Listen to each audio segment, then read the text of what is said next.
రాష్ట్ర చేపగా ప్రభుత్వం కొరమీనును అధికారికంగా ప్రకటించింది. ఈ మేరకు ఉత్తర్వులు జారీ చేసింది.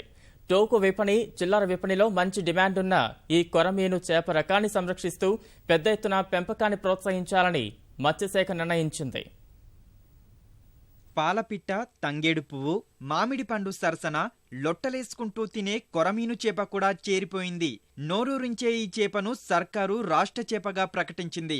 అత్యంత పోషక విలువలుండే ఈ చేపకు విపణిలో భలే గిరాకీ ఉంటుంది. అపార మత్స్య సంపదకు నిలయమైన రాష్ట్రంలో ఆయా జాతులను సంరక్షించేందుకు సర్కారు కృతనిశ్చయంతో పనిచేస్తోంది. ఆ కోవలోనే కొరమీనును రాష్ట్ర చేపగా ఎంపిక చేసింది. ఈ రకం అభివృద్ధి కోసం మత్స్యకారులు, రైతుల్ని విస్తృతంగా ప్రోత్సహించేందుకు ప్రభుత్వం సిద్ధమైంది.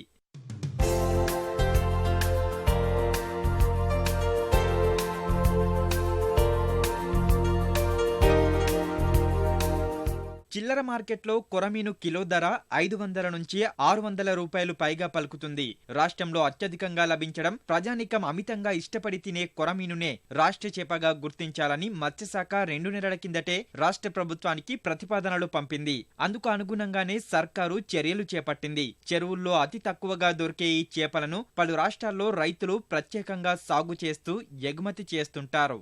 కొరమీనులో ఎన్నో ఔషధ గుణాలున్నాయి. అందుకే అస్తమా రోగులకు బత్తిని సోదరులు పంపిణీ చేసే చేప ప్రసాదంలో కూడా వీటిని వినియోగిస్తారు. పులుసు, వేపుడుగా తినే ఈ చేప మాంసం ఎంతో ఆరోగ్యకరం. ఒమేగా-3 ఫ్యాటీ ఆమ్లాలు, ప్రోటీన్లు పుష్కలంగా లభించే ఈ చేప మాంసం హృద్రోగంతో బాధపడే వ్యక్తులకు ఉపశమనం కలిగిస్తుంది. మధుమేహ వ్యాధిని నియంత్రణలో ఉంచుతుంది.